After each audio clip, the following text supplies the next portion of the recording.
When I was fairly new, an attendee of the meetings called my home, my mother's home.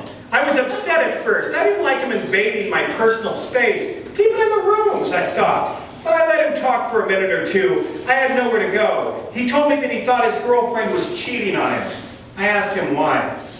Because I called her house and it was busy, he said. And then I called this guy's house, the one I think she's digging on, and his phone was busy too. All right, children. Any children in here? Okay. Is anybody, some of you younger, I gotta explain this fucking story. All right.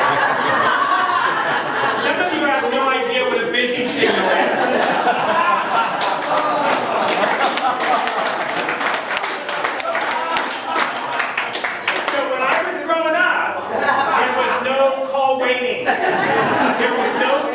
There was no answering machine. There was nothing. When you called someone's house, it would ring, the same ring, any house, no special ring. And if they were on the phone, you would get this noise.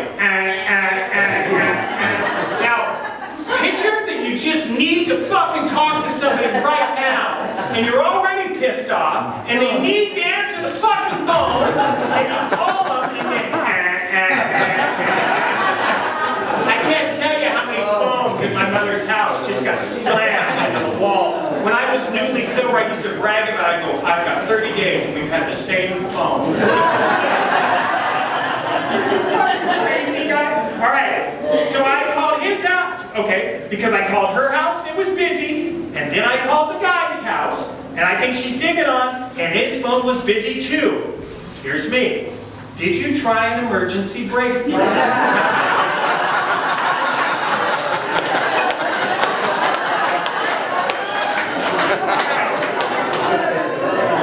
So when you call a phone and it's busy and you need to get a hold of the person, there used to be a woman called the operator.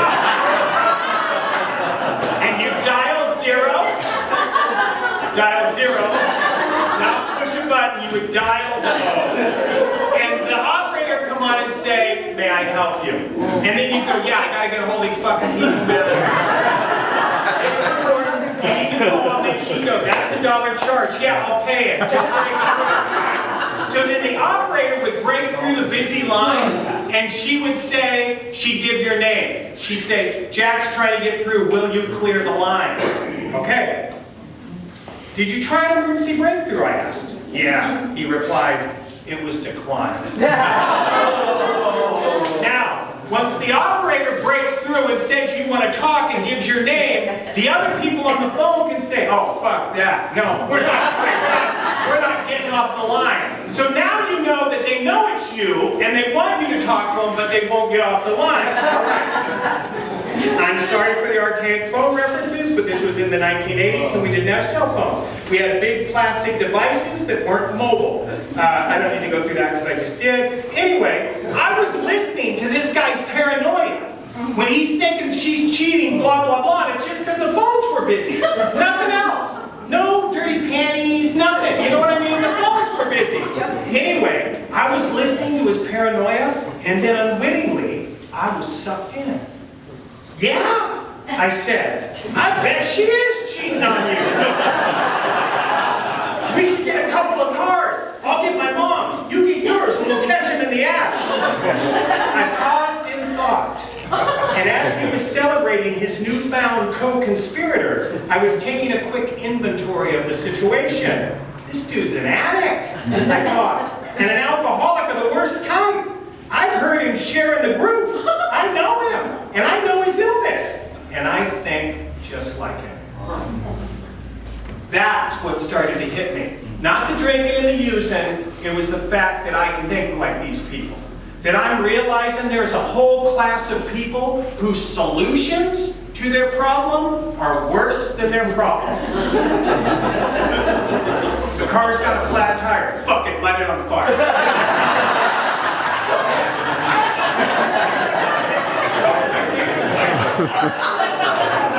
That's how I think. And I'm realizing, oh my God, there's more of us. Alright, anyway, so, and I'll just read, okay, so, this didn't stop. This didn't stop for a long time. This thinking, and I'm not going to go too far into this, just 2 more stories and I'll be done. And then if you just have a quick, this thinking went for a long time. You don't take someone like me and expect in 30 days that they're going to be fine. Oh, he's got 30 days. He's going to go to work and not argue with his employer. Oh, yes, he's got 30 days. He can get in the 12-item checkout line and the lady's got 16 fucking items. I mean, shit takes a long time. That's something they don't explain to these people getting sober. You know what I mean? They think they can run into treatment and pop out and be fresh and new. It's like, oh, bitch, you got a whole lifetime of this shit. You know what I mean? It's like, you're going to wake, this is a slow waking up process. All right. So, this is another story about my daughter, but it's a nice one. And anyway, so I used to live over here. I've been married like 3 times. And so I used to live over here, and my ex-wife was a little rough. And she was rough. She knows, I hope she knows she's rough.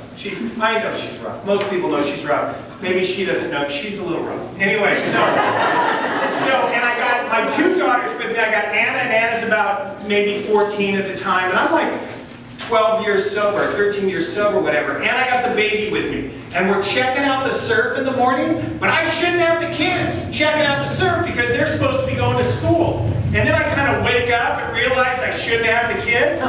And so I got to get home as quick as I can. So, okay, 12 years sober. About 12 years. Here we go. I was 12 years sober. I had my children in the car. My oldest, Anastasia, was 14. The baby, Georgia, was about 2. It was 7 in the morning.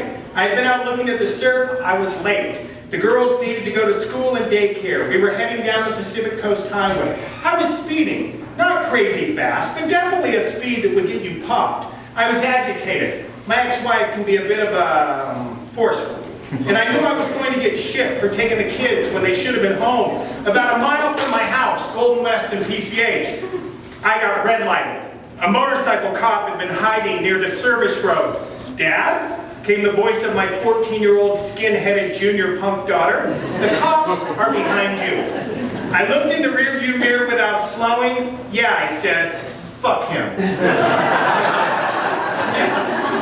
At that moment, my daughter, who later bloomed into a wonderful chip of her father's craziness, realized that her anarchy patch was made of cloth and her dad was made of the real thing. I gotta get you guys home, I said. He can wait.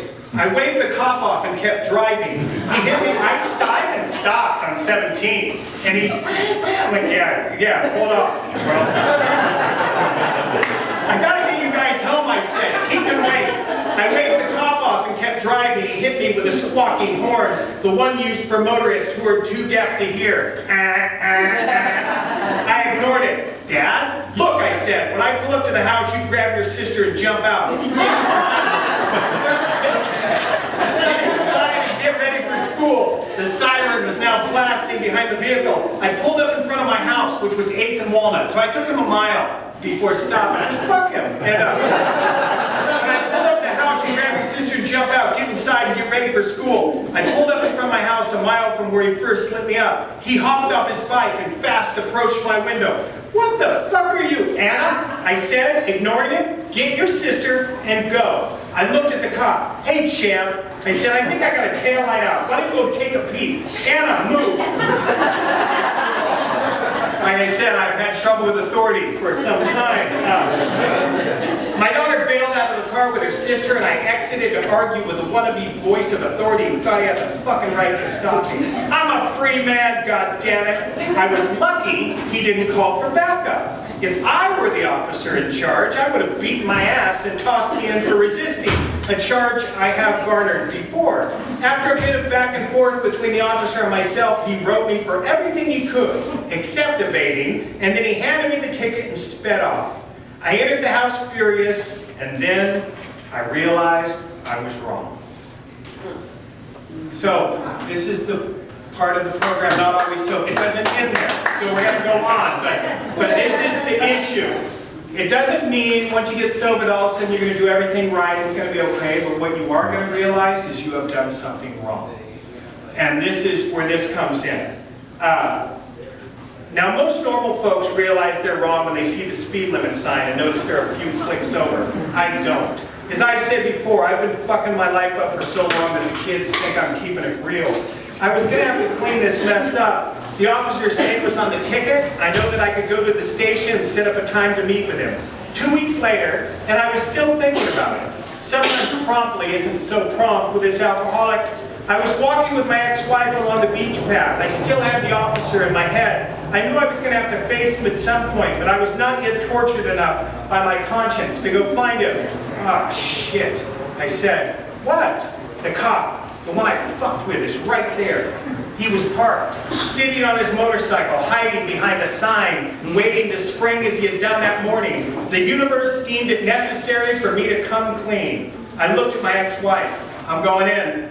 She stopped walking and I approached the officer. He made me as I moved forward and he hopped off his bike. He dropped his right hand to his hip, hovering over his service revolver. He straight-armed his left. Okay, he said, that's far enough. He thought I was coming in for round 2, rolling in hot. I stopped. It's not like that, man, I said. I just wanted to tell you that I was sorry. You're out here all day busting your balls and I had no right to be an asshole to you. I was the one who was speeding. I was wrong. I finished talking, I started to turn away. Hey, he said, hang on a minute. He relaxed his stance and moved toward me. He held out his hand. I could see that his eyes were a touch misty when I reached out to shake with him. 20 years on the course, he said, and that's the first time anyone has ever apologized to me. So,